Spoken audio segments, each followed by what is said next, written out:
Hey, I'm Liana.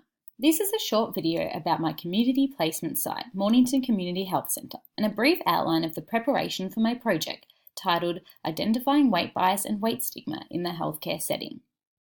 Mornington Community Health Centre is a community organisation.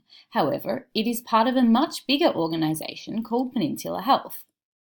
Looking at just the hospitals and facilities, as this is where dietitians typically fit, most fall under just one branch of the whole organisation. Under the community health banner are many specialty services which are further divided up among 4 centres. Now remember, Mornington Community Health Centre is my project site, which, as you can see, is just a tiny part of Peninsula Health. Despite being small, Mornington Community Health Centre has a relationship with SEED, the Centre of Excellence in Eating Disorders. As a result of supervised practice, the Mornington dietitians and SEED have had discussions about weight bias and stigma and how this may impact patient care, which ultimately sparked the idea behind this project. My supervisor Erin works within just one of the community health specialty areas, and her role includes seeing clients with chronic diseases in one-on-one settings and in groups. While Erin's dietitian role description does indicate the ability to conduct project work, Erin is also a program team leader, and so she sees this project fitting underneath that role as a quality improvement project. So why is this project required anyway?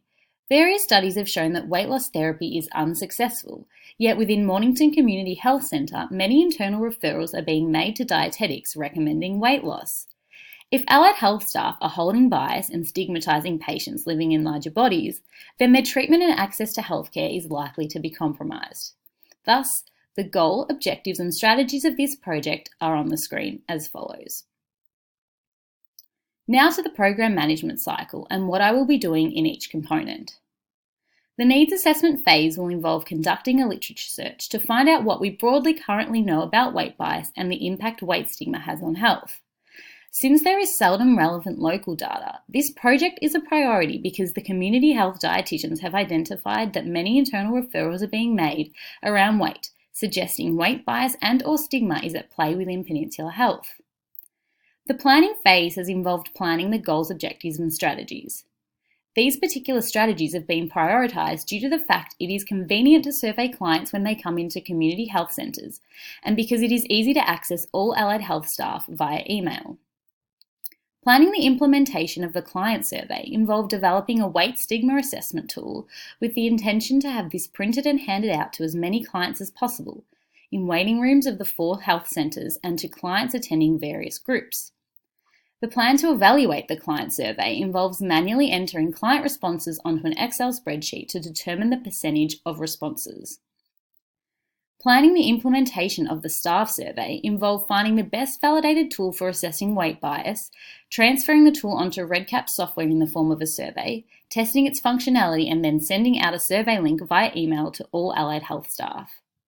The plan to evaluate the staff survey involves transferring REDCap results to Excel to generate reports and using SPSS to test associations that may help capture any unexpected findings. Planning the implementation and evaluation of the staff education will occur once the results of the survey have been evaluated, as this will justify the format and content of the education. The implementation phase is where this project is currently at. This is an overview of the project evaluation plan with an estimated timeframe by which each form of evaluation will occur. The dissemination phase of this project will double as the implementation of the education strategy. That is, we will likely be disseminating the results of the project in the form of an educational infographic, which will be emailed to all allied health staff. The infographic will also include practical recommendations for how staff can reduce weight stigma, so that busy allied health staff can access this information in a short, sharp, visually appealing way. Other forms of dissemination are also listed. One of the key theories underpinning this project is Maslow's hierarchy of needs. As you can see, discrimination of any kind is a key barrier for individuals being able to achieve the esteem and self-actualization levels of need. Conducting the client survey, one of the project strategies, to ascertain whether clients are experiencing weight-based discrimination, a project objective, will provide the information required to motivate allied health staff to change.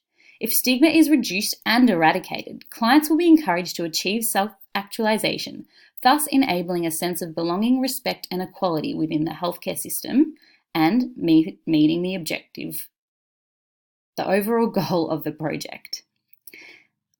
At last, this is an overview of the project timeline, with the key phases of the project highlighted in red. The project timeline was essentially governed by the presentation date at Frankston on the 19th of August, as this is when there is a meeting with all allied health staff scheduled. Thank you very much for your attention.